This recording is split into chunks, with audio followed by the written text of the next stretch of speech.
This horrible man, this menace, this threat to public safety and the greater good is surrounded by law enforcement officers because over the course of barely over a year, he anally raped 5 children between the ages of 9 and 11. Oh, wait, I'm sorry. That was this guy. What? Okay, we try again. This sobbing threat to public safety was a left-wing radical advocate, a serial wife abuser, and multiple felon. What? No, what? Oh, I'm sorry. I'm sorry. That was this guy. All right. Can we get okay? Let's try it again. All right. This young man may appear sedate and innocuous on the outside, but he faked paramedic credentials and insinuated himself into a Black Lives Matter rally, packing a gun with the intent to do damage to people with said firearm. What? Oh, no, I'm sorry. That was this guy. Yeah. You see a pattern developing here? Now that we have seen the faces and heard the deeds of the 3 predatory miscreant scumbags that Kyle Rittenhouse thankfully was able to remove from the gene pool, one has to ask oneself, where is the moral compass where those people are being treated like heroes and martyrs, and this freaking Boy Scout is being treated as public enemy number 1? I think we know the answer, don't we, boys and girls? The opinions expressed by the Reverend are his own and no one else's on the planet. Not friends, not foes, not supporters, not detractors, not sponsors, and certainly not employers. They have been adjudicated thought crime in all jurisdictions. Consider yourself warned. They are coming from the heart. They are guided by the mind, and they are guaranteed to choke you with a big, fat dose of the truth cock. Welcome back, boys and girls. It is time once again for the Sunday sermon. Oh, yeah. This one's personal. Glad you guys made it out early. We're going to take roll call here in a minute. Show me where the fire is. Everybody in for the drum roll. You know the drill. I want to come hard charging right out of the starting gate this week, man. We're going deep. We're going deep on young Mr. Rittenhouse and all the things surrounding it and what it means and what it represents and what they're telling you about it and what really happened. It's been a mess from the word go. But like I said, man, you coming in here, we're choking them with the truth cock today, boys and girls. And they're going to like that big swollen member right down their gullet after the world full of lies they've been fed going through this whole trial process. It is the most mind-boggling thing I have ever seen in the history of courtroom trials. And that's saying a lot because I was around for OJ, bitches. Yeah. Anyway. Glad you guys made it out, man. Do a little roll call. Let's check to see which one of the usual suspects have already made it in. My dear Oksana, добрый день. Sergey loves you too. Have you made it out? We got Brother Joel, Brother James Pearson. Oh, you're going to like it today, Brother James. You're going to like it. We got Carrie and no doubt Roman from opiumtales.com on board early. We got Bodie back 2 weeks in a row. Rock the fuck on. Brother Dennis Weimer, OG Reverence Ranger and Prophet of Doom. Tom, how you doing, brother? Good evening to you, too. Ray Topolsky, man, where's the mighty Matt? We got to get him on board, man. Oh, we've been waiting. Oh, my goodness. Opium Tales. Yes, sir. Roman from Opium Tales is on board. We got Brother Oz, man. How you doing, Oz? Good to see you, bro. You're going to remember these rants from days of old, man. There's going to be no surprises for you here today. And, of course, little Miss Emmy. Nice to see you, Mama. Always a pleasure to have you on board. Brother Ryan Jenkins, the namesake of Ryan's Rabbit Hole. And, of course, Brother Greg, former denizen of the Pacific Northwest. Happy to see you on board, man. And really proud of what you've been doing in the gym, man. Seriously. I swear, man, you have like met and surpassed every standard that I had back when we were roommates back in the day. Now that I'm all crippled up and shit, I'm impressed to see you still getting after it, bro. So good on you for that. Thanks to everybody who showed up. Wow. Ah, the bumper music, as always. I'm going to start fading this out. The bumper music, as always, from a band called Red Desert, from the smoldering ruins and embers of the once great city of Minneapolis, Minnesota. A lot of cities up that way, including Kenosha, that were once great places that have been burned down by predatory miscreant scumbags because there weren't enough people out there to vaporize biceps and put bullets through fucking cardiac cavities. If I sound a little biased, maybe I plead guilty. No fucking apologies. Choke on the truth, cock bitches. It's coming. Anyway, the name of the band is Red Desert. They're from Minneapolis, Minnesota. The name of the track is Older, No Wiser. Because as you guys know, every week I get a little bit older, and every week y'all get to decide if I've gotten any wiser. Some weeks I do a little bit better than others. Oh, man, I wanted to point this out. Nice little banner that arrived from my friends over at T Public. 1776 American Patriot, Moulin Bay. Yeah, so that's going to be the background for a little while. If you've got a better idea for a background, or if you just want to send me, I may make it a theme, man. Maybe we just switch up every week. If you guys want to send me some cool ass banners, I'll throw out some ideas. Maybe I can put together a wish list or something for T Public. Or maybe you guys want to get on board as a sponsor and throw something on back here. It's just a little something. It arrived in the mail, and I thought, you know what, man, that's going behind me when I do the sermon this week. So fuck it. Hope you guys like it. Just man, what a fucking unbelievable week, man. And just a nightmare for the United States court system. I'm still scarcely able to process what I've witnessed. And like I said, I've watched the OJ trial, and I watched I watched the trial of the surviving Davidians, and after the Waco massacre. Yes, I'm calling it a massacre because at the end of the day, the federal government burned those people up. Sorry, but there it fucking is. I watched the trial of surviving Davidians. I watched the Lyle and Eric Menendez trial. All these kinds of things. Just various complete fucking miscarriages of justice that I've been able to see in my almost 53 years on this planet, and I have never seen anything, nor did I even think it possible up until the last 2 years that I would ever see anything, that it would ever be possible for me to witness anything the likes of which I have witnessed over the course of this Rittenhouse trial. It is scary, it's disturbing, it's infuriating. And sadly, the Grazers are, their intellectual gymnastics level is like, 72 Olga Corbett on the fucking uneven parallel bars. They are somehow able to process this, but I get it. And this is going to be hard for you guys to register, but I'm actually going to show a little bit of sympathy to some of those guys. I really am. And I know that I can hear your jaws dropping from here. I can hear it, but hear me out, man. The strength of propaganda and the strength of that narrative can be so fucking overwhelming that I am hardly shocked. If Joseph Goebbels in the 1930s would have had the resources available to him that the United States mainstream media has, we would be broadcasting this sermon in fucking Deutsch. Yes, we would be fucking doing this sermon in German, my friend. It's terrifying, man.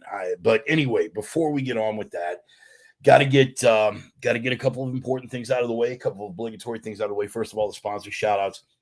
I want to give a shout out, as I was mentioning earlier, to Roman and his lovely wife, Carrie, and Roxy and Allie, the beautiful women over at opiumtales.com. They are the erotic pinups and portraits people. Check them out at opiumtales.com. You get to see Roman's artwork and his testosterone-driven commentary, and you will very, very quickly realize why Roman is not only a sponsor, but he's been a dear friend of mine all the way back to the 1980s.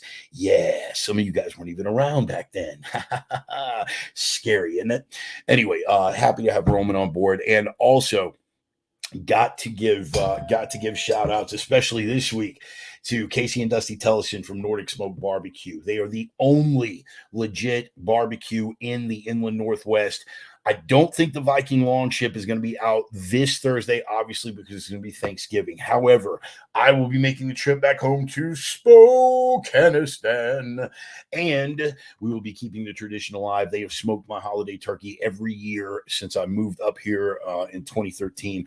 They have been the guys that do my holiday turkey, and they do a phenomenal job with that. You may still be able to get in under the wire. Find them on social media, get their information, and get in touch with them, man. They are smoking holiday turkeys. They're doing barbecue packages, and it's fucking amazing. I am North Carolina by way of Texas. 18 years in the Carolinas and 26 years in Houston. I'm not easily impressed by fucking barbecue. These guys are goddamn amazing. And and they're an independently owned business, and they're still crawling out from under the Inslee lockdown. So give them a visit, man. Go look them up. And Dusty, if you're watching live or if you're watching the replay, I will be getting in touch with you here in a couple hours. So look for your check your inbox. All right. So sponsor shout outs out of the way. Now, let's navigate this again. It is time, once again, boys and girls, we are going to jump in to that favorite little segment, Ryan's Rabbit Hole. One of these days, I will figure out a proper soundboard so I don't have to jump around on my iTunes files for all these sound effects, because that gets a little ridiculous. But anyway, yes, Ryan's Rabbit Hole, man, become a very popular segment every week.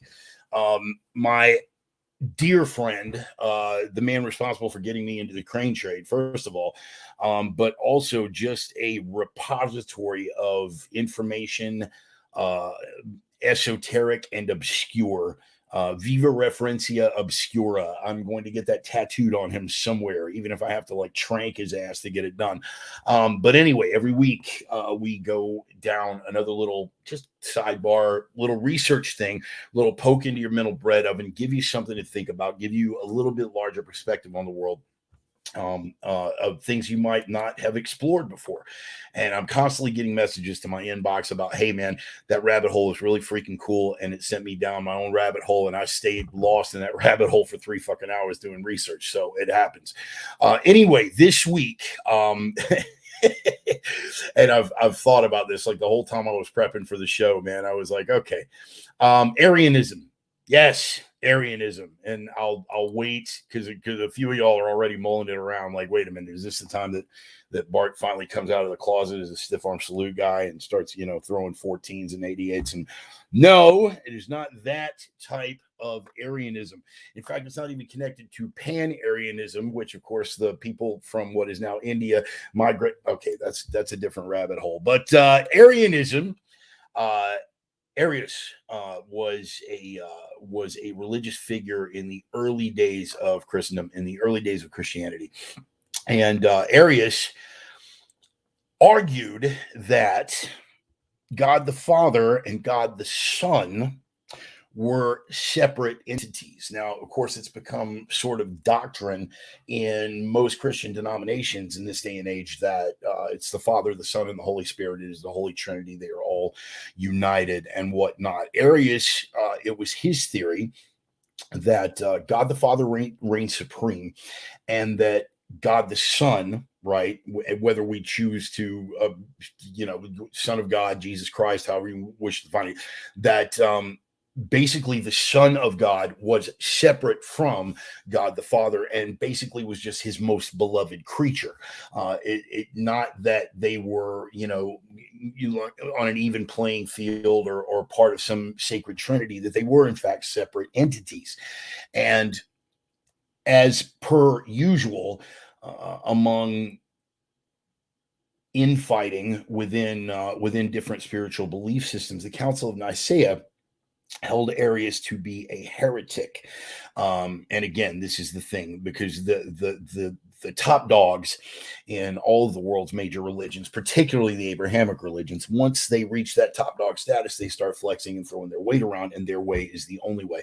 And they would not even entertain the prospect that God the Father and God the Son were separate entities, and they in fact declared Arius a heretic for his trouble. But anyway, go down that rabbit hole as far as you want to let it carry you. It's actually a fascinating study, not only in theory of the oneness of God or the multiple facets of God, or any of those related subject matters, but it's also a pretty fascinating historical study in the way that religious denominations will specifically flex their power, and even the people who are the most devout. And I have nothing but respect for the Christian faith. I was raised in the church. I was steeped in the scriptures. They call me the Reverend, and I will go fire and brimstone on your ass with quickness.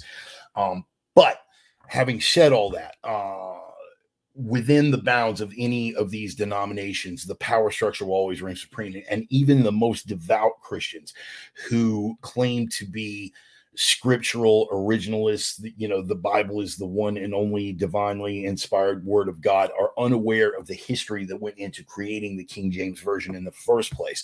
And most of them have never heard of figures like Arius. Most of them have never heard of the Apocrypha, which is like the Gospels of Enoch, a whole series of books that were left out of the Bible that were just as important, just as valid, and maybe should have been left in.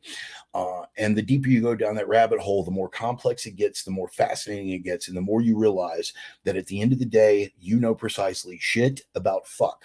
So feel free to follow that rabbit hole. That is Ryan's rabbit hole for the week. Arius and Arianism, Arianism, and the rest of you can pick your jaws up off the floor now, and we'll just roll with that. So thank you. All right. So before we do the deep dive, because once I get on this, and I want to semi-apologize, but not, it's kind of a sorry, not sorry sort of thing. Before we even get started on this Kyle Rittenhouse rant, I want to semi-apologize in advance because I'm trying to keep it cohesive and sequential. Cohesive and sequential. That's my college word. I've got like 3 of those. I'm trying to keep it cohesive and sequential. I'm trying not to be too tangential about it. There's the 3rd of my college words, tangential. I take it back. I've got like a 4th, like synovial is also a personal favorite. So is sesquipedalian, but I digress. I'm going to try to keep it lined out, but the subject matter that we are dealing with this week is so fucking emotional for me that I'm probably going to jump around a bit. One thing is going to lead to another. I am going to tap one of the tabs on my production screen, and I'm going to go to hit something up, and it's going to lead me to another thought, and I could just go off the fucking rails. So I'm going to ask you to bear with me, and I'm going to thank you for your patience in advance. What do we got? Got to get up there and confirm the barbecue claims. Hey, Brother James, I would love to see you up here. If for no other reason, man, we'll put together a spear seminar, man, and work with some of these guys. By the way, I'd kind of like after action. I'd kind of like an AAR on the seminar that you did up here, and how some of the people responded. Oh my goodness! Look who else has decided to join us, Brother Sonny Puzikis. Again, I cannot. He's just another one of those guys. I can't sing his praises enough, man. Sonny and I have a friendship that transcends over a decade now. And I got to tell you, the first time I trained with that man, it was like being beaten with a humility stick. And I am not exaggerating or being the least bit hyperbolic when I say that humility stick literally changed the course of my life. I was in a weird place. I could have tipped off on either side of the roof, and just that one blazing hot extended weekend in the smoldering Texas sun, running AK platforms, it changed my perspective, not just on the specific subject matter, but on everything. And it broadened my perspectives. And Sonny, I'm always glad to have you aboard, brother. I miss you all the pieces. And can I make it public? I hope you don't mind, because I'm about to go public. Actually, you know what? I'm not going to make it public. I'm going to send them to your page. You guys should go and check out the Sonny Puzikis Forward Training Concepts page, or Sonny Puzikis personal page on Facebook. Within the past week, he's a little over a week now. He has gotten some really, really phenomenal news, and I'm going to leave it to his discretion how much of that he wants to share with the general public. But go for it. Okay. All right. Well, I got the man's blessing. The bloodline of Mr. Puzikis is going to continue along a third stretch. Of course, he's already got two wonderful children, his daughter Sophia and his son Nicholas, and they are wonderful. I'm getting to hang out with you, but his lovely wife Megan is with child, and so it looks like we are going to have another young Puzikis walking the face of the earth, another war baby for the impending apocalypse, and this just reinvigorates my faith in the human species, or at least the parts of it that I don't want to see eviscerated in a rain of unholy fire. So there's that. So congratulations to brother Sonny Puzikis on this wonderful bit of news, and I'm glad that I got to share that. So now we got the happy stuff out of the way. Let's jump into some. You know what? I'm gonna go with one more little happy bit before we get off into the Rittenhouse thing, because we've got some time to work with here. I'm talking pretty fast because I got a lot of stuff I got to plow through here. But according to the Texan.news, are you ready for this? Newly announced free speech. This is from the We Are Winning / No Black Pills department. Newly announced free speech focused University of Austin draws over 3,000 employment inquiries in 4 days. Since announcing the project, the university has received over 3,000 inquiries from academics seeking employment or involvement and overwhelming interest from prospective students. Why, you may ask yourself, what is this unique thing that this new university in Austin is doing? Well, if it's any indication, I got the article in a link from the Heterodox Forum, and what they have sworn to preserve. This is part of their manifesto, maybe for lack of a better word, their creed, whatever. This is a bold group of individuals who are willing to say, we are committed to these long-held ideals of the pursuit of truth, academic freedom, open inquiry, and spirited debate. In other words, woke has no fucking place here. Hit the road, Jack. And the fact that something like that was able to manifest in Austin, which I have for several years been referring to as Portland South, it thrills me that spirit is still alive and well. Not that it surprises me coming out of the Lone Star State, but coming out of Austin in particular, that rattled my chops when I heard this was coming down. But yeah, you can find it again. It's the Texan.news is the website, and the actual article name is pretty much like I call it. Newly announced free speech focused University of Austin draws over 3,000 employment inquiries in 4 days. Go take a look, check that out. And if you are involved in the teaching profession, and if you are sick to death of having leftist lunatics dictate to you acceptable patterns of speech and what sort of stuff students are required to be indoctrinated with, and you just yearn for the old days where you could speak a truth and have it be the truth, maybe you ought to go check out their website. Maybe you ought to start with that article and see where it fucking leads you. But at the very least, that's from the We Are Winning / No Black Pills department. The spirit is still out there, people. No matter how hard they try to crush it, to squash it, to just smash it out of existence. The Western tradition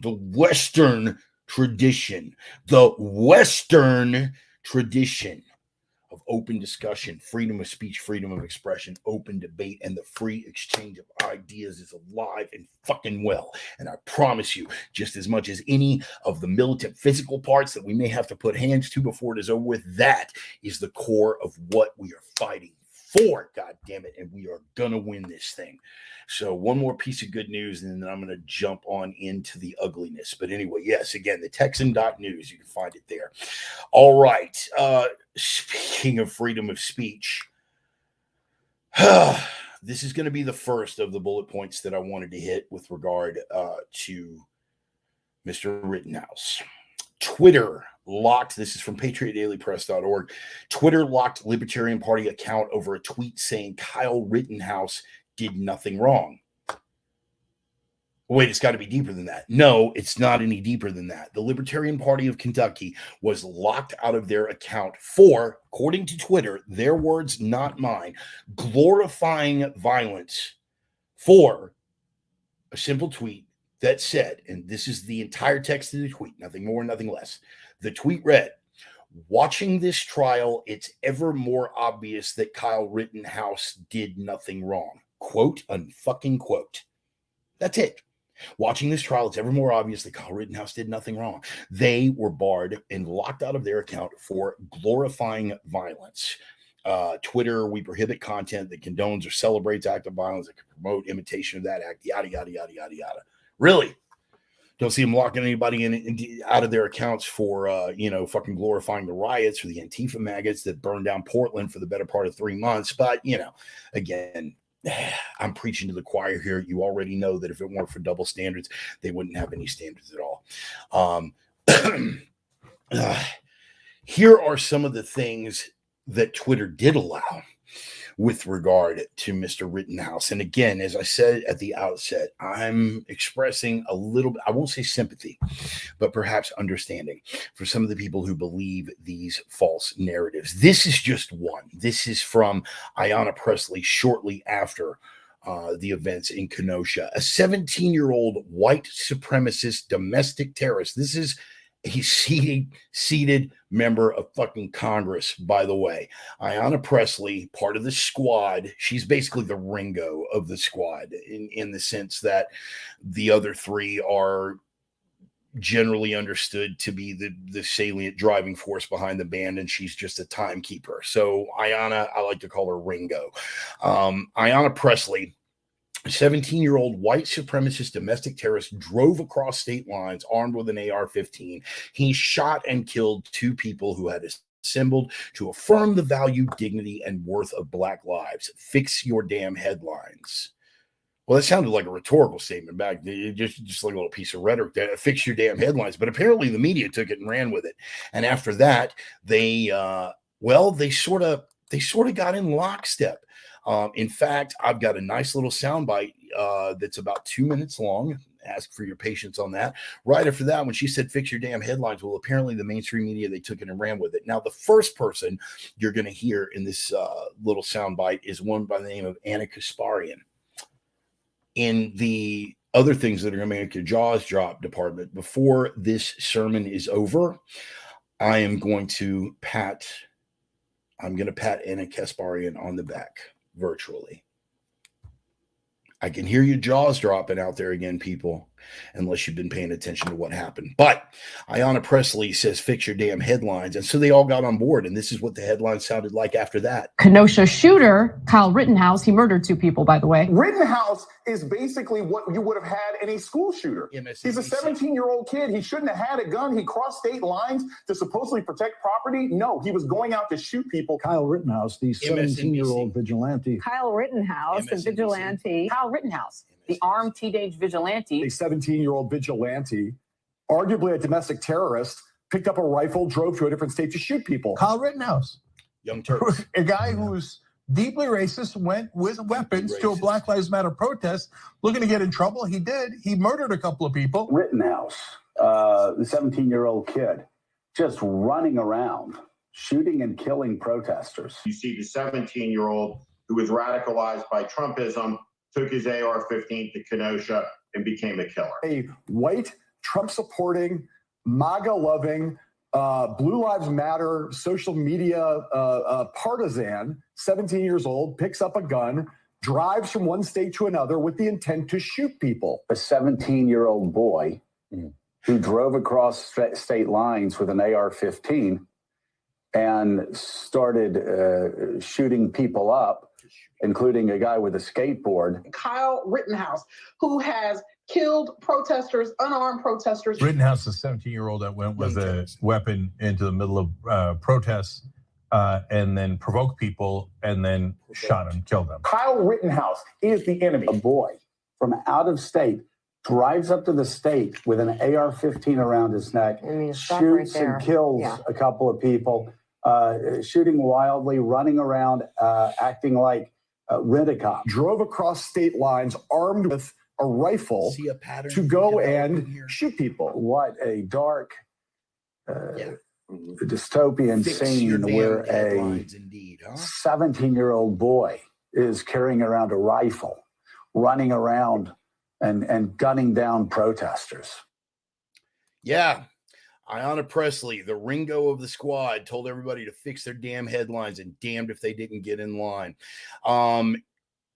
Again, not expressing sympathy for the people who have bought into the narrative, but I am expressing a significant amount of understanding, because this is the power of the press. This is the power of propaganda. And as we have discussed many, many times on this sermon, the prevailing narrative is what guides perception. And what do we know about perception? It's 9/10 of reality. So if you control the perception, you control people's reality. If you control the stimulus, you by default control the response. And these people are Pavlovian fucking dogs. The bell rings, ding-a-ling-a-ling, and they start salivating.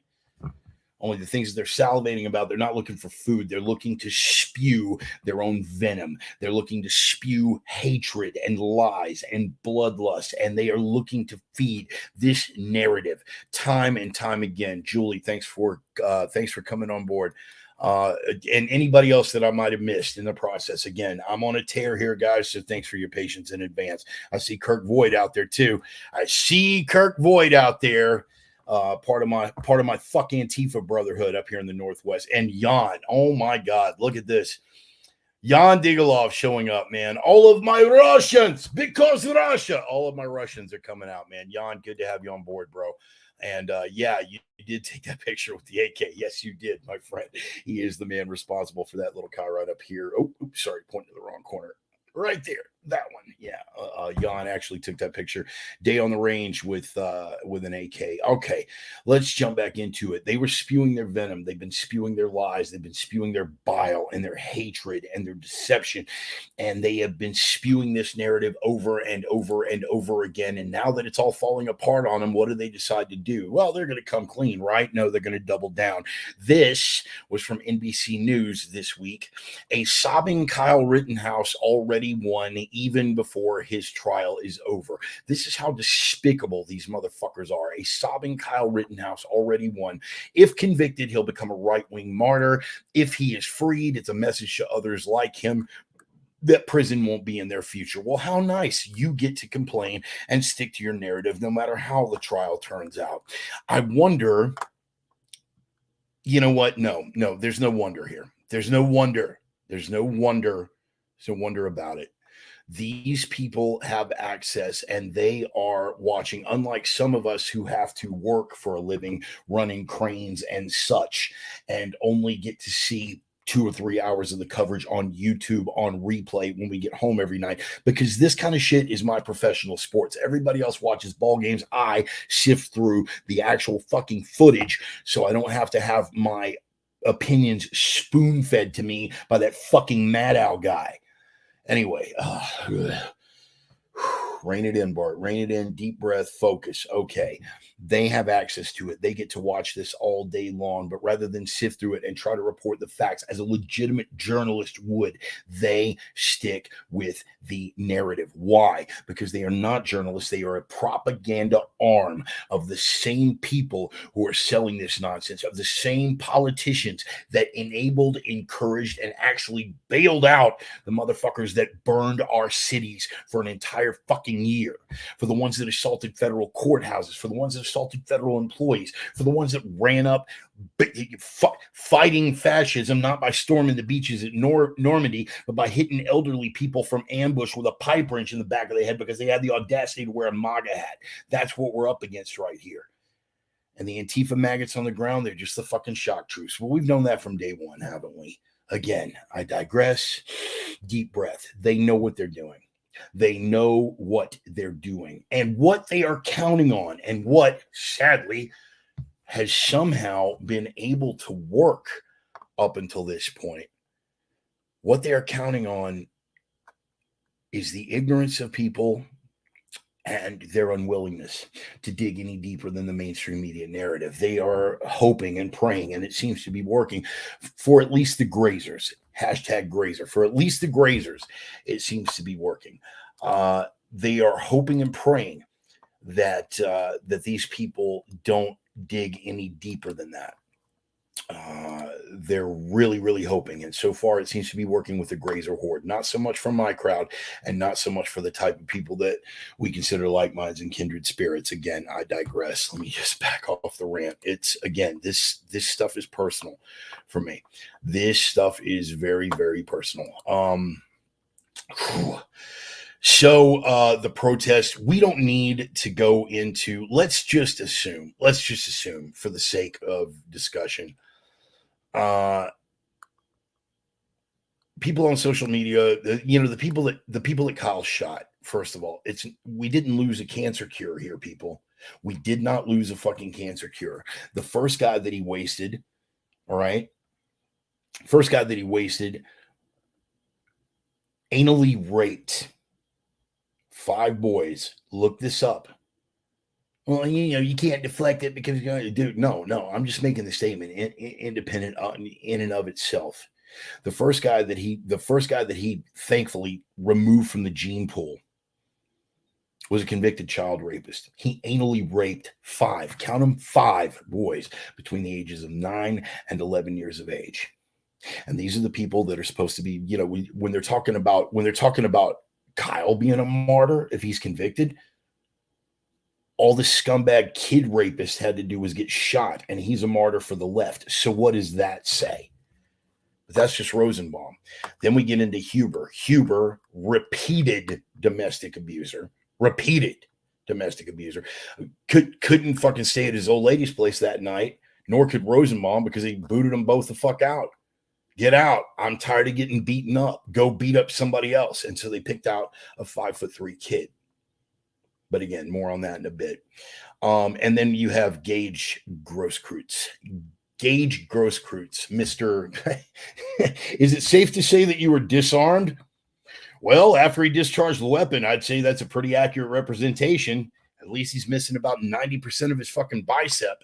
Yeah, he ran up on Kyle with a handgun. Well, but I'm sure he was, he had a paramedic hat on. He was just there to help people. I mean, except for that 40 cal handgun that he legit said in an interview he had every intention of blowing Kyle's brains out. He said that literally within days of the incident, said he had every intention, and then admitted it on the stand. But again, they're counting on you're not going to dig that deep. You're not going to dig that deep. So Grosskreutz gets on the stand. The sole survivor, that's how he was depicted by the media, sole survivor of Kyle Rittenhouse's murderous shooting rampage. You think I'm kidding? I'm not. Do your own digging. This is how they framed it. Again, you control the perception, you control people's reality, and they're counting on people not digging any deeper. So Grosskreutz gets on the stand and says, Gage, I just want to play something you said in court to make sure that Anderson we have everything right. This was on Monday when you were being questioned by the defense. This is on the stand. When you were standing 3 to 5 feet from him with your arms up in the air, he never fired, right? Correct. It wasn't until you pointed your gun at him, advanced on him, with your gun, now your hands down, pointed at him, that he fired, right? Correct. And on Good Morning America today, you said that you... So what does Cooper do, and what did Good Morning America do? After this guy's sworn testimony on the stand, essentially giving away what the defense argument needed, or case for self-defense, there it is, lock, stock, and barrel. You can actually see the prosecutor, I swear to you, look it up for yourself, full double face palm. God damn it, he actually said that on the fucking stand. Yeah. But what does the media do? Clean up in aisle 4. Good Morning America lets him go on, and then Anderson Cooper doesn't check him on it. Here we go. We're absolutely not pointing your gun at Rittenhouse. Can you clarify that? Yes, absolutely. First and foremost, that was a very tense situation, something that I've never been in before. It's like having never been shot before. I think it's important to note, though, that specifically during cross, and if there is a skilled attorney, they're able to present questions to help support their narrative. That's their job. And with one of the exhibits that Attorney Sharafi had introduced, there's a photo of me with my gun pointed towards the defendant. Damn. He tricked me into that testimony by showing me a picture of me pointing a gun at Kyle's head. What a dastardly villain. Bum, bum, bah. Snidely fucking whiplash as attorney for the defense. Deep breath. Bring it in. Hold it together. Yes, this fucking scumbag testified openly. He spoke the truth on the stand, but he knew, or he had to have known, and even if he didn't know, then that puts the impetus on the media. The media knew, oh shit, we better scramble because our narrative is fucking falling apart. So Anderson Cooper has him on. Good Morning America has him on the next day, and that's his first refutation. Oh, Kyle was a child. He's more upset that he got caught than for any of the bad things that he did. And no, I actually had my hands raised. I mean, in spite of me admitting that I had a gun pointed at his head when I got shot, and in spite of the photo that shows what I admitted to, which is having a gun pointed at his head when I got shot. Oh no, my hands were up. Ollie, Ollie, oxen free. Let me tell you what actually happened. For those of you people who are paying attention, keeping up, playing the home version of the media fuckboy game, he ran up on Kyle with the gun. Kyle raised under pressure. This kid, oh my God, performed better than grown-ass men that I have physically fucking trained with under that kind of pressure. And I think, Brother James, if you're still here, I think you will back me up in that assessment. I think Brother Sonny will also back me up in that assessment, that this 17-year-old kid in a full retreat being pursued by a mob that had every intention of taking his fucking life exercised an amount of fire discipline and accuracy under pressure, firing from unorthodox positions. Yeah, Sonny, a few drills that we've done on the range here and there. Hey, flat on my back, sit up, discharge around. You remember a couple of people in that class. Why would we ever have to do that? Thank you. I have 2 words for you, Sparky. Kyle Rittenhouse. 3 words for you, Sparky. Kyle fucking Rittenhouse. Again, I'm on a tear. Let me bring it back to the middle here. He acted phenomenally well under pressure. But this Grosskreutz piece of shit ran up on him with the handgun. Kyle raised the rifle, and he tried to do the Ollie Ollie oxen free, right? He puts his hands up. No, wait, I surrender. And as soon as Kyle lowered the rifle, he drops the pistol and lunges for him, lulling Kyle into a false sense of security just enough to get him to drop that rifle. And then when he goes in for the kill shot, Kyle's like, not today, motherfucker. Bang! And vaporizes this piece of shit's bicep from a seated position. 1 round, 1. In all of this pursuit, in all of this firefight, not one innocent person was hit. Now, the media would have you believe that all of his victims were innocent. Hardly. So you've got a kid rapist, you've got a serial wife beater, and then you've got Grosskreutz, this fucking lying piece of shit. And by the way, not without his own sins. Convicted. He's been a left-wing activist for a long time, involved with Antifa. He was arrested twice for lurking around fucking police automotive facilities, like parking lots for cop cars, basically looking to vandalize whatever. He was arrested for brandishing a firearm while drunk. Real fucking charmer of the guy, this Grosskreutz. But the deflection, as always, is, well, that doesn't mean anything.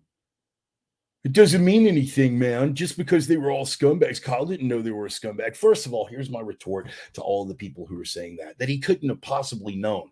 Well, you know what? You're spot on accurate. He could not possibly have known anything about the people who were chasing him down, except that they had every intention of killing him. But he couldn't have known that it was a child rapist and a wife beater and a guy brandishing guns when he's right. He couldn't have known that.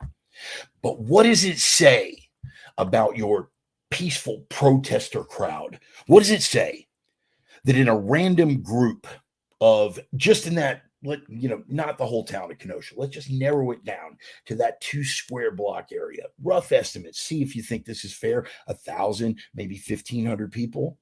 Let's lowball it and say there were only 500 people in that 4 square block area. 500 people. You shoot 3 of them at random, a group of 500 people, and you shoot 3 of them at random, and it turns out that all 3 are felonious scumbags. One of them is a serial wife beater, and the other is a wife beater and child rapist.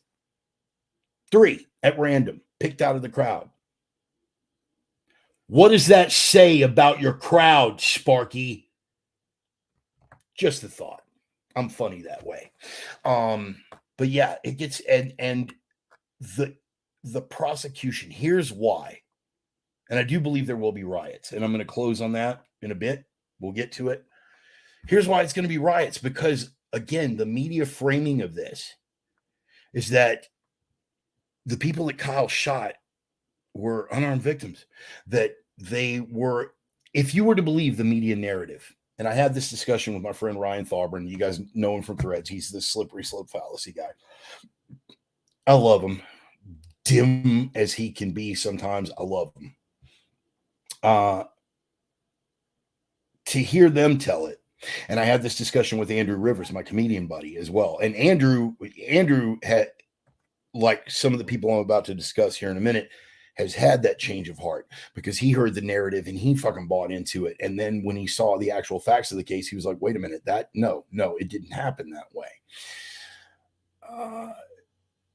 If you believe the narrative, it was a parade of black people, a parade of them, and nothing but black people, by the way. Black Lives Matter protesters, all of whom were black, none of whom were being violent, that were all marching in a line singing, "We shall overcome." And it looked like Montgomery, Alabama in the 1960s. And suddenly,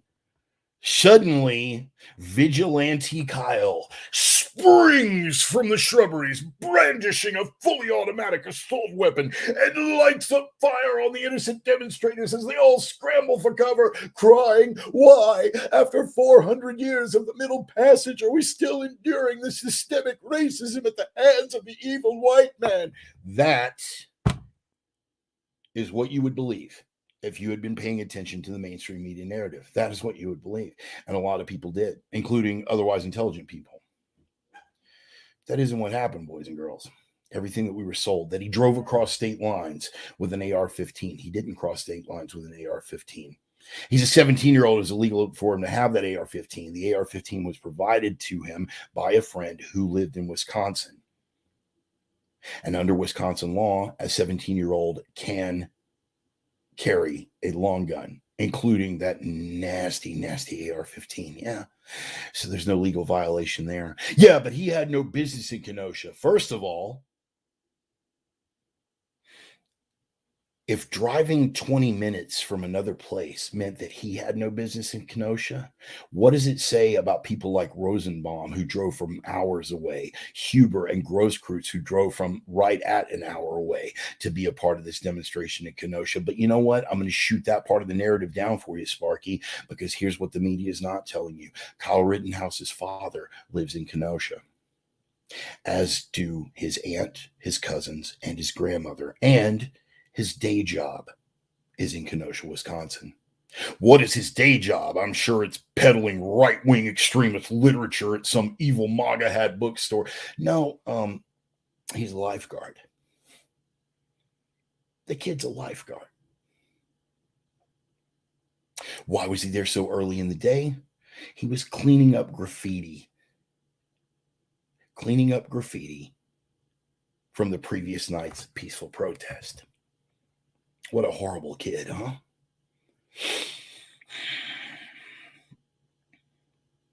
And so while he's there in Kenosha, a friend asked him to help protect the business. Why? Because they damn near burned half the town down the night before, and they threatened this guy's business. So what does he do? He straps on the AR-15 provided by his friend, which, of course, again, didn't cross state lines, wasn't illegal. White supremacist, no evidence to support that. Absolutely no evidence whatsoever to support that. But I'm going to tell you, I'm going to tell you one trend. Again, speaking to the strength of the media narrative.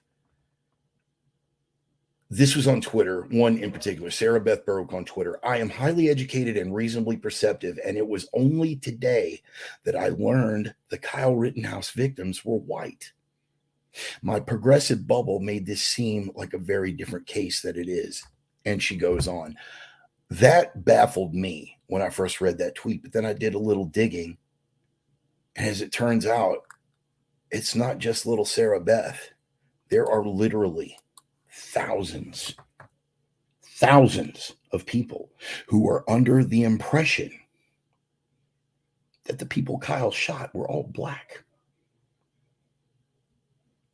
And the media has done nothing to dispel that narrative. Nothing whatsoever to dispel that narrative.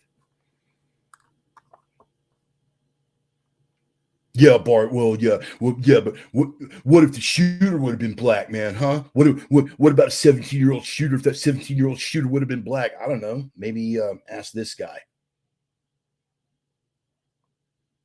because Mr. Simpkins here didn't get the dead body count that Rittenhouse did, but he managed to shoot down 4 people inside a school, and he was released the next day.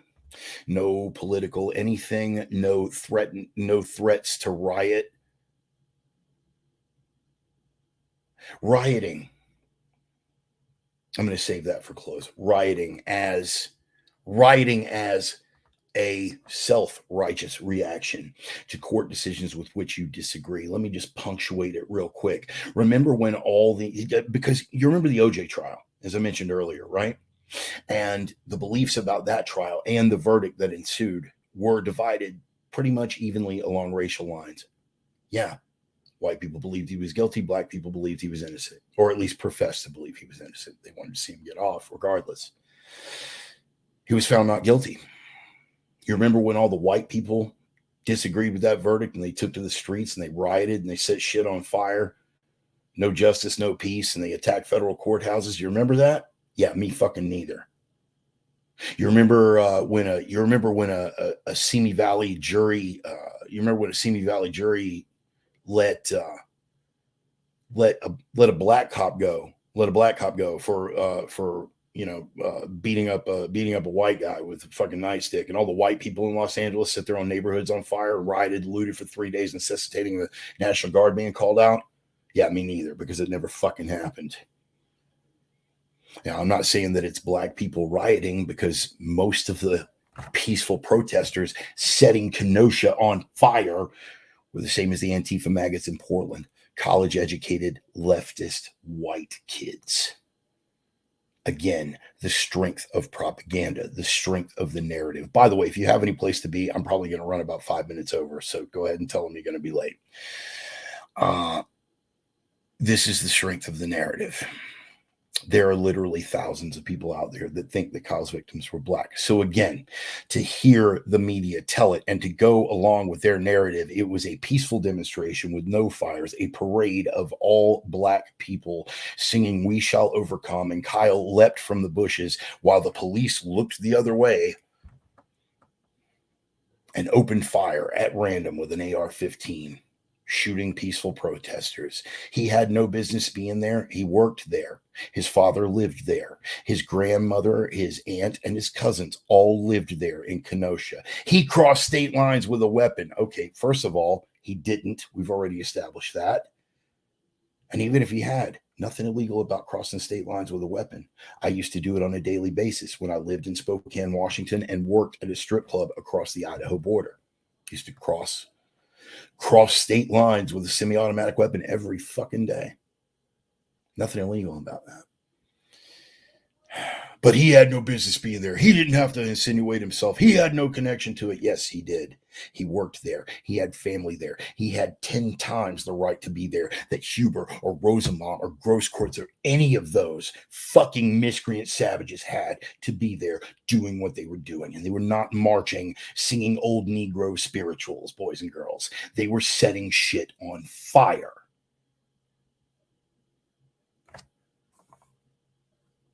But it's all falling apart around him.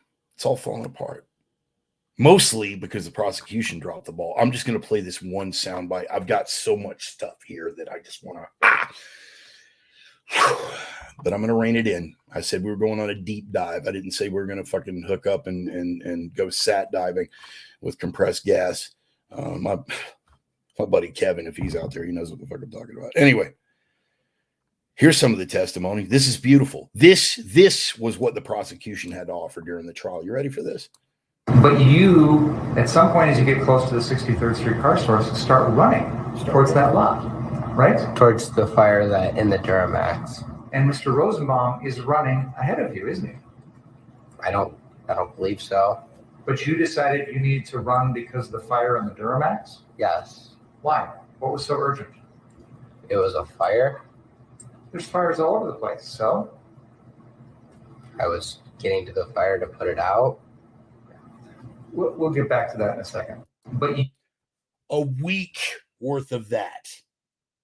What was the hurry? Why were you running towards a fire? What kind of idiot run towards a fire? It was a fire. I was going to put it out. There were fires all over the place. What's the big deal about this one particular fire? Yes, it was a stupid prosecution tactic, but moreover, it's indicative of how these people think. And when I get into the closer, we're going to detail that a little more. The people who were watching the trial, people who actually watched, didn't count on sound bites from Tucker Carlson or that Mad Owl guy to determine how they felt about this thing. People who watched the actual trial. The tweet that I mentioned earlier, there were dozens like that. One billionaire stock fund manager came out, and the left assumed that his account must have been hacked because he came out and said the same thing. After watching this trial, I was sold a bill of goods. Kyle Rittenhouse is innocent. But a bunch of tweets coming out, people apologizing to Kyle directly. Hey, kid, we believed it all. We believed it all. I don't believe it now. The moment for me was when he broke on the stand, sobbing. How many of you, besides Brother Pearson and Brother Sonny, how many of you out there, how many have experienced that level of violence up close? How many of you have been in situations where you legitimately feared for your life at the hands of another human being with malicious intent? How many? How many of you have seen gun violence up close, seen someone shot? How many of you know what an abdominal gunshot smells like? How many? And they mocked this kid for crying, having to relive that. These are despicable human beings on every conceivable level by any legitimate, reasonable definition of the word. But even journalists are falling apart. Here's an article from Como News, and this is from the Northwest, for fuck's sake. Journalists grapple with misconceptions about Rittenhouse narrative as trial unfolds. Oh, where did it go? Where did it go? I got to find Anna. Anna Kasparian. When I opened this thing, the media narrative that she led with, the murderer, Kyle Rittenhouse, all that other stuff. Yeah. Greenwald had to tweet this because the Young Turks, I think, pulled it from their website. But here's Anna Kasparian now. So look, these details do matter because this stuff is caught on camera. You do see it in the video, someone taking a skateboard and hitting Rittenhouse over the head with it as he's on his back. There's someone captured on video, someone who has not been identified, kicking Rittenhouse in the face. So look, these details matter. As does the detail about the gun, Anna, but please do go on. Because if you're going to make an argument that you acted in self-defense, there needs to be some proof that there was an imminent threat, right? And in this case, the imminent threat is the guy using the skateboard and someone kicking Rittenhouse in the face as he's on. And Grosskreutz running up, pointing a gun at him, again, admitted on the stand. But please, Anna, do go on. On his back. And initially, I was under the assumption that Rittenhouse was the person who was chasing after Joseph Rosenbaum. That a lot of that going around. Please, Anna, go on. That's how it had started. But I was wrong about that. Okay, so I want to correct the record. I was in fact wrong about that. So look, I never thought I would see the day that I would be giving kudos to Anna fucking Kasparian. I loathe her and her entire approach and her entire ideology with the burning fire of 1,000 suns. But credit where credit is due. Cenk Uygur hasn't had the fucking balls to come out and correct himself. Ayanna Pressley, Joseph Biden, who as a presidential candidate tweeted that Kyle Rittenhouse was a white supremacist. Any of the people that carried forth this narrative. None of them have come clean. The media doubles down and big tech runs cover. On the heels of listening to Anna Kasparian's apology, I did a Google search when I was prepping material for this week's sermon. And these were the words that I entered into the search engine. You ready for this? Liberals apologize to Kyle Rittenhouse. Thinking liberals apologize to Kyle Rittenhouse. Thinking I was in line with Anna Kasparian coming to her senses. I ran the search on DuckDuckGo. The results were very, very different. Different ballgame. I digress. So on Google, liberals apologize to Kyle Rittenhouse, thinking it would pull me up some more articles about Anna Kasparian and all of the other people who have gone onto social media and who have gone onto conservative news outlets with their apologies. We got sold a bill of goods. We got lied to. And we were wrong. We didn't listen to news sound bites. We watched the footage and we were wrong. That's what I was looking for. But here's what Google gave me. First, and I'm just reading these down the line. Again, the search engine prompt was liberals apologize to Kyle Rittenhouse. And here's what Google gave me. Kyle Rittenhouse and the new era of political violence. Hit piece on Kyle. Kyle Rittenhouse deserves an award. Oh, here we go. For his melodramatic, tear-jerking, get the picture. Third, judge in Kyle Rittenhouse trial faces backlash. Fourth, Marjorie Taylor Greene defends Kyle Rittenhouse in bizarre, you get the picture. On and on and on. It's Kyle Rittenhouse, American vigilante. That's what Google gave me. That's what Google gave me when I looked up liberals apologize to Kyle Rittenhouse. Because the media have doubled down. The government has a vested interest in it. So what is this about, Bart? What is this really about? First of all, let me paint you a different narrative. One that is both accurate and borne out by the testimony in the case this week. Unlike the one that says that this evil 5'3" neo-Nazi drove across state lines. His mother drove him across state lines with a loaded AR-15, and he dropped into a Black Lives Matter rally with the intent of doing harm, and he pursued people and provoked people and poked and prodded until he got a reaction, and then he shot innocent unarmed protesters, chased them down with the intent of shooting them, despite what the video would tend to indicate. People believed it when it happened. I was calling bullshit from day one. Any of you who follow me online, you know this. Of course, any of you who follow me online were calling bullshit yourselves. So no big fucking surprise. Chase them down. And then, when he was done satiating his Aryan bloodlust,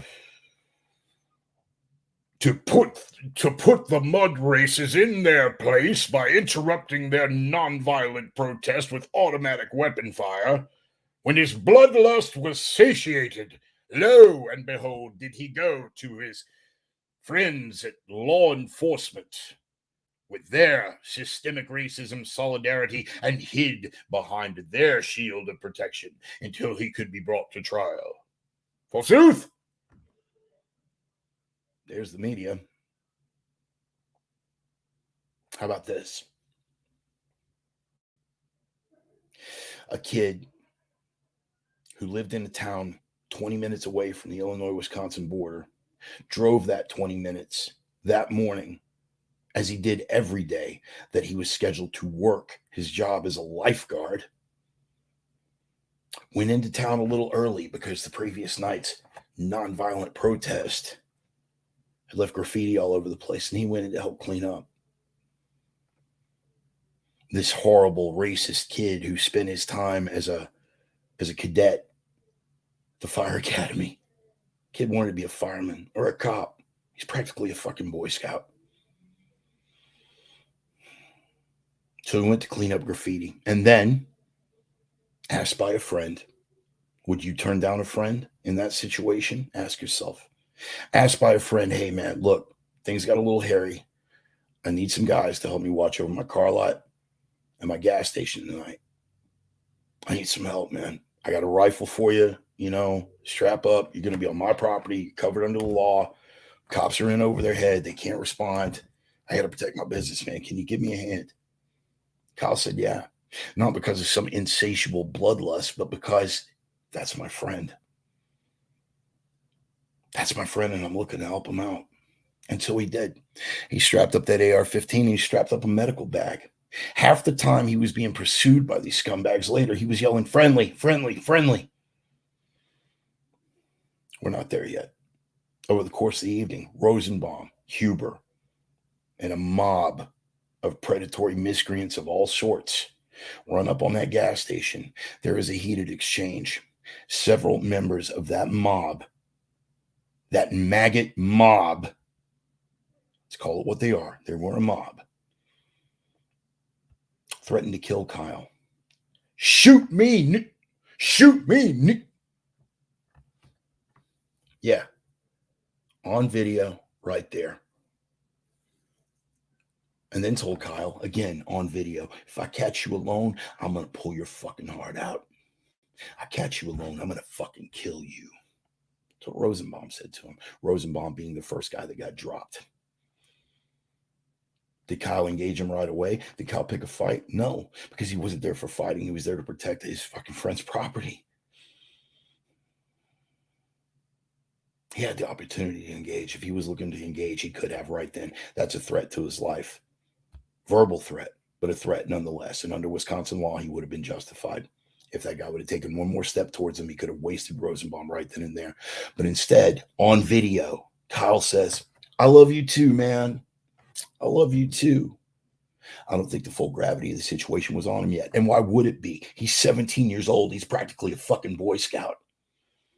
And then the mob breaks away from the crowd and they get a dumpster, a rolling dumpster, and set it on fire and start pushing it towards gas pumps. An action the prosecution this week, by the way, referred to as it's just arson. Look it up. They are pushing a flaming dumpster towards gas pumps. And Kyle, savage, violent, bloodthirsty white supremacist that he is, grabs an extinguisher and puts the fucking fire out.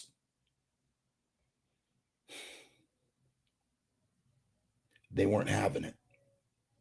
He got separated from his friends, tried to get back to the auto lot, but by this point, the police had set up roadblocks and he couldn't get back anymore. So he realizes that he's alone. Now, why would he be afraid to be alone? I mean, he's got a savage black automatic weapon because he doesn't want to kill anyone. And so he leaves the scene, moving away, looking for the protection of the police, who are in no position to provide it because thanks to these peaceful protests, the city is on fire. And Rosenbaum sees him. Rosenbaum and Zeminski and a couple of the others from the mob before that had threatened to, quote unquote, pull his fucking heart out. And they start chasing him. Cranium that motherfucker, quote unquote. And Kyle, armed with that savage killing machine AR-15, retreats. Doesn't stand his ground. as he would have been entitled to legally. He hauls ass because he doesn't want any part of this. And why have they isolated Kyle? He's got an AR-15. Why do they isolate him? Because he's 5'3", 5'4". We all cheat. He's 5'4" and 135 pounds soaking wet. Why did they single him out? Because maggot, because Antifa, because weak, because spineless. They singled him out because he was the smallest one in the bunch, and they chased him down. And did he stand his ground, and did he open fire, spraying and praying? No, he retreated. He kept retreating until he was backed into a corner between hostiles and vehicles, and Rosenbaum, Mr. I'm going to pull your fucking heart out. I'm going to fucking kill you. Screaming, I'm going to fucking kill you. The whole time he was in full speed foot pursuit of Kyle fucking Rittenhouse, reached and tried to grab the gun. Now I want you to freeze that moment in time for a second. This is a man. Kyle doesn't know it at the time. None of us knew it at the time. But as it turns out, this is a man, by the loosest of definitions, this is predatory miscreant scumbag. This is, I'm not even going to call him human. Rosenbaum is a person who anally raped 5 boys between the ages of 9 and 11. What do you suppose a miscreant like that would have done to a 5'3", 135-pound Kyle Rittenhouse had he been able to take that weapon away from him? What do you suppose would have happened to Kyle? They'd have stomped him to death, beaten him, shot him with his own gun. And the same left would be cheering. The same left that wants to make martyrs out of these scumbags would be cheering for it. But it was not to be. Rosenbaum went for the weapon. And Kyle lifted, pop, pop, pop, pop. As we are trained to do, you fire until the threat ceases to be a threat once you have made the decision to fire. And he retreated. Twice he turned and raised it. Stop. Retreated again. Stop. Retreated again. If he had intent and an insatiable bloodlust, he would have popped him the first 2 times, but he didn't do it until he was backed into a corner. And what did he do? Rosenbaum lunges for the weapon. Charge. Pop, pop, pop, pop. 4 shots, including a headshot. Much has been made about the shots, the gunshot wounds to Rosenbaum's back. Again, what the media isn't telling you is that those wounds were coming from a downward angle. Why were there wounds in his back? Because as he took the first shot, bang here, and the second shot, to the head, and is falling forward, the last 2 shots go into the upper region of his back at a downward angle as he's lunging forward. Here's another misconception cleared up for you, Sparky. So does Kyle at this moment, to satiate his bloodlust, plant his ass up against something and start laying waste and spraying and praying? No, he doesn't. He circles around the vehicle. He looks. He walks up like he's considering rendering aid because he's still got his medical bag on. He makes a phone call because he's scared shitless, and he just shot a guy.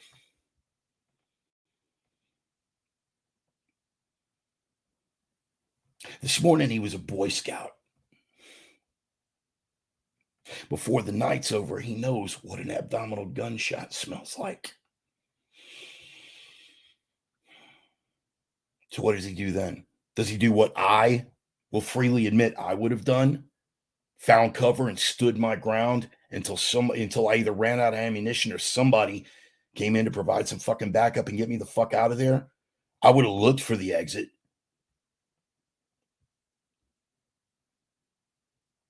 But I don't move so fast. I'm a fat ass old cripple. I would have planted my back against something, found some goddamn cover, and stood my position right where the fuck I was. Kyle doesn't do that. The mob is after his soul. because he had the temerity to defend himself from a scumbag with malicious intent. And we can't have that, can we, boys and girls? So he runs again, hauls ass, with the mob even bigger and even more infuriated now, screaming for blood. Cranium that motherfucker over and over and over again on video, all of it. Kyle trips and falls. Now he's on the ground and the mob's on him. He got no fucking choice. One guy runs up, does what we used to refer to as monkey stomping. You run up on a guy and you jump, come down on his head with both feet. And he takes one shot to the face like that. Huber runs up on him with a skateboard. Cracks him in the back of the skull. It was only a skateboard. All right, Sparky. If the prosecution really feels like a skateboard isn't a deadly weapon, why don't you put Binger, that fucking spineless prosecutor, in front of me and just let me wrap him in the back of the head with a skateboard? It's not a big deal. Binger certainly shouldn't want to kill me. He shouldn't feel threatened for his life. It's just a skateboard. So he gets monkey stomped. And then comes the skateboard. The mob is closing in. And when he comes back for the second round, Kyle raises the weapon. He discharges 2 rounds that miss. No innocents hit. The guy comes back and fucking approaches him again, puts 2 in his guts. Plop, plop. Exactly 2. Neutralizes the threat. He drops. At this point, Grosskreutz is running up on him, along with the rest of the fucking mob, clearly not discouraged by the fact that people who are running up on this 5'3" little Boy Scout with intent to kill him aren't doing so well.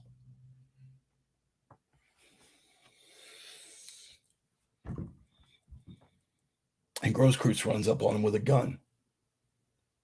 Kyle, again, under pressure, having come from flat on his back, sitting up to drop 2 in Huber, and now turns from a seated position onto Grosskreutz. And Grosskreutz does the ollie oxen free. Oh, man, whoa, I surrender. And as soon as Kyle's rifle comes down, he lunges forward and points it at Kyle's head. 2 days later, in an interview, he said the only regret he had was that he didn't get to kill that little bastard. Look it up. And so what happens? Kyle fires 1 round. 1 round. Bang! Grosskreutz bicep vaporizes. Somehow, because muscles tend to do that, he maintained his grip on the weapon. Gunfights are unpredictable things. Right now, James and Sonny are like, yep, we tried to tell him. His entire bicep vaporized, and yet that hand still clutching the gun. Granted, he's probably not a legitimate threat with that gun at this point, but his hand's still clutching the gun. Does Kyle finish him with a headshot? No, he's neutralized the threat. And now that no one is attacking him, he gets up and retreats again and immediately tries to turn himself into the cops. And the cops won't take him.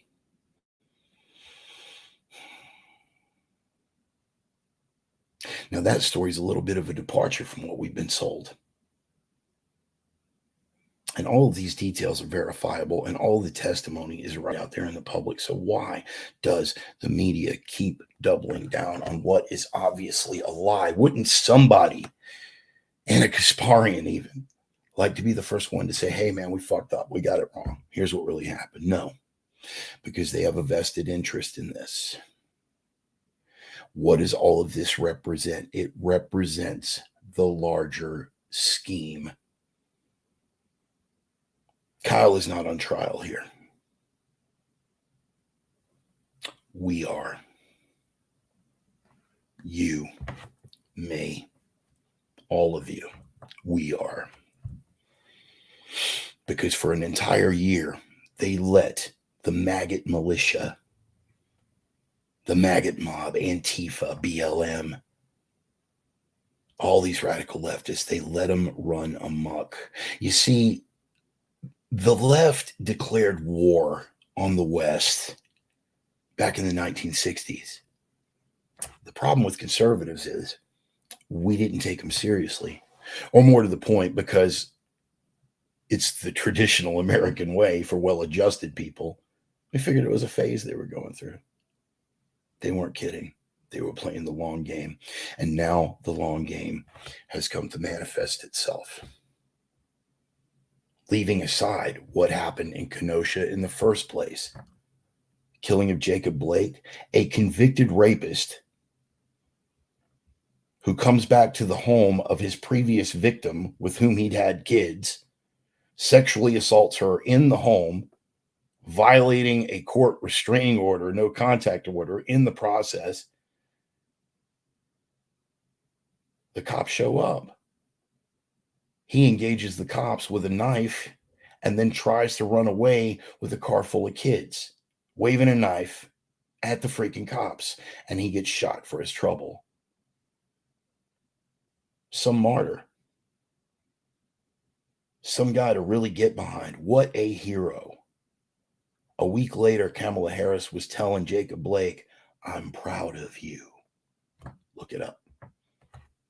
And a week later, Joseph Biden at the time was calling Kyle Rittenhouse a white supremacist domestic terrorist. Look it up.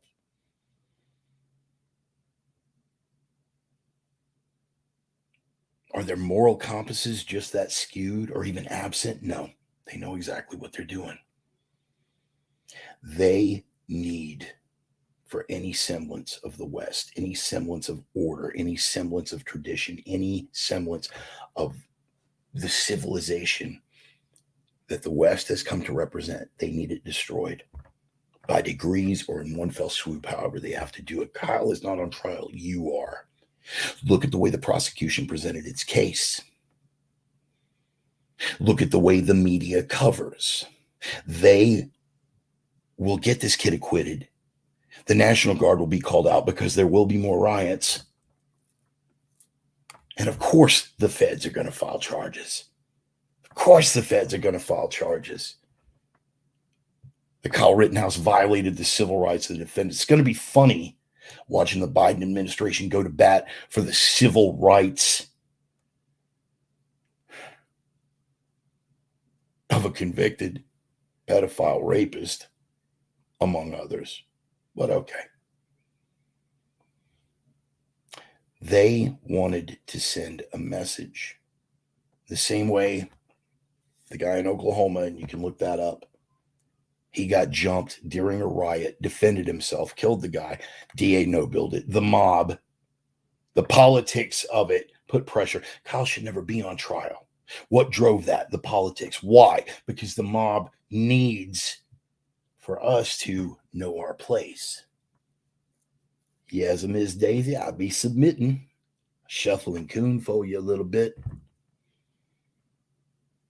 They ran roughshod. DAs refused to enforce the law against them. They have the power of the media, the power of the government, the power of academia, the power of every major social institution behind them. So no one has stood up to them yet. All the people that own guns in Portland, nobody stood up. All the people that own guns in Minneapolis, nobody stood up. Guns in Chicago, Seattle, nobody stood up. They have run roughshod. But at the end of the day, there's one thing that we know about hard leftists and Antifa maggots and BLM, that without exception, they are gutless. And faced with resistance, they don't do so well. The fear of the mob and what they would do if there was an acquittal drove the Derek Chauvin verdict. I said what I fucking said. However you feel about the case, that verdict was only decided the way that it was, as quickly as it was, with the sentence that it was, because they were afraid. The jurors, the judge. So what do we take from this? We have a judge who was not intimidated by the mob. It would restore my faith in a benevolent God if we have jurors that aren't intimidated by the possibility of the wrath of the mob if they vote to acquit. But that is the importance of an acquittal. The media and the leftist maggot militia will tell us that an acquittal means that white supremacy is alive and well, and systemic racism and police are out of control, and we need to defund this, and we need to riot and violence because, a riot is the language of the unheard. That is what the media will tell us that it means. But what it really means is this: we don't have to be afraid anymore. We don't have to be afraid anymore. We've done what we were obligated to do, and then some. See, Kyle has shown us the way as a metaphor, if nothing else. Hey, man, retreat. I don't want an engagement. Retreat. I don't want an engagement. Dude, retreat. Please back off. I don't want an engagement. And we've been that route. But when you are backed into a corner, and violence is the answer, violence is the only answer in that case. So what an acquittal really means is it's putting the maggot militia on notice that good people are not going to take it anymore. That we don't have to be afraid of the mob because the power was always there in our hands. It will put them on notice that we are done retreating, that we are braced for the fight, and we are ready to take on whatever consequences that might entail. And that terrifies them. On a deeper level, for all of my people of faith out there, all of my Christians, this is practically biblical. Because even in the scriptures, it was told to us, and a child shall lead them. He's not a hero by any stretch of the imagination. He's a kid.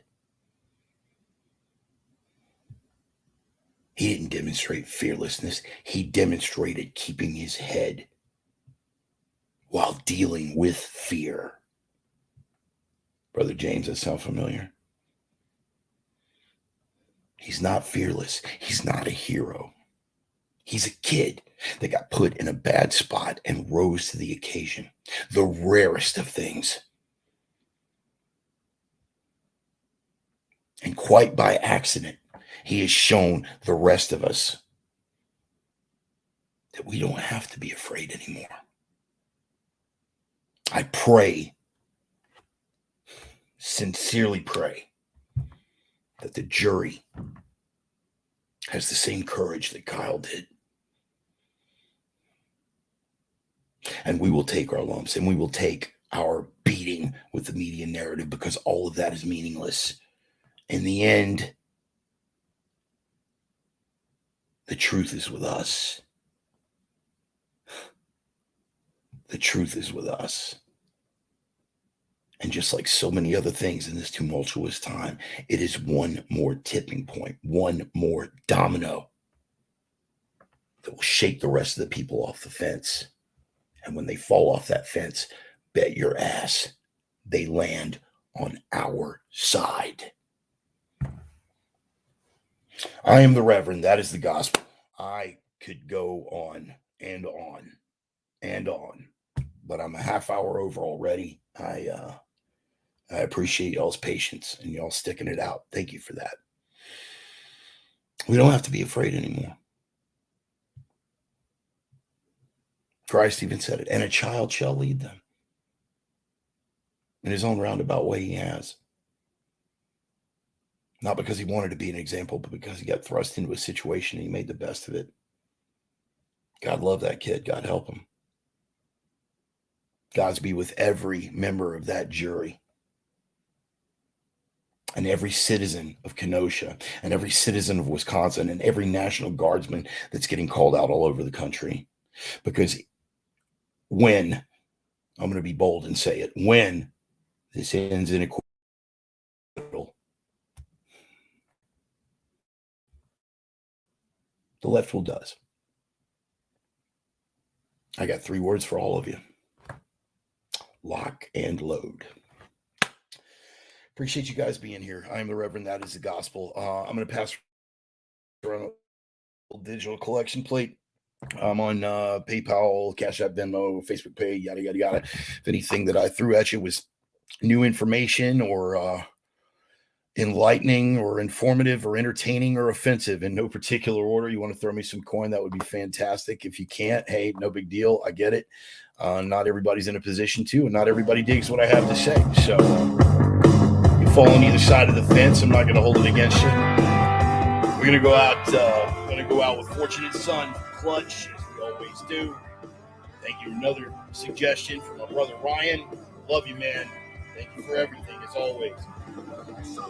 Here's something else you can do for me, man. If you don't want to throw me some coin, if you can tell other people, like minds and kindred spirits, about the program, if you could repost this on your own social media, Twitter, Facebook, whatever platform that I am not even aware of that you might be on, post it, man. Steer them in this direction. Let them know there's a fat-ass old toothless cripple crane operator with some opinions that rants and raves for about an hour every week, and you might dig it. Tell them about the program, man. Bring them on over. The more the merrier. But above and beyond everything else, man, you guys know the prime directives, man. Got them committed to memory. My beloved Emmy, her husband had it immortalized for me, and I can't wait to hang that at the bunker. But you know the directives, guys. Be the signal, not the noise. Be the light in a world full of darkness, and always, and this is the iron rule, be that strength in a world full of weakness. Strength is the prime directive, people. We got tough times ahead. We're not going to get depressed about it. We're not going to let it get to us. We're not going to let it grind us out, man. Because in the end, what do we know? What do we know in the end? We're going to win this thing, y'all. We're going to win this thing. Kyle's going to win up in Kenosha, and in the long run, we're going to win this whole fucking shooting match. Pardon the pun. Don't grieve for dead scumbags. They're out of the gene pool now. We're better off without them. Strength to Kyle. Strength to the jurors. Strength to every one of y'all. I love you guys, man. Peace. Thank you for being here. I love you all, man. We'll see you next Sunday. I'm the Reverend. We're out. See ya. Thanks, guys. My heart.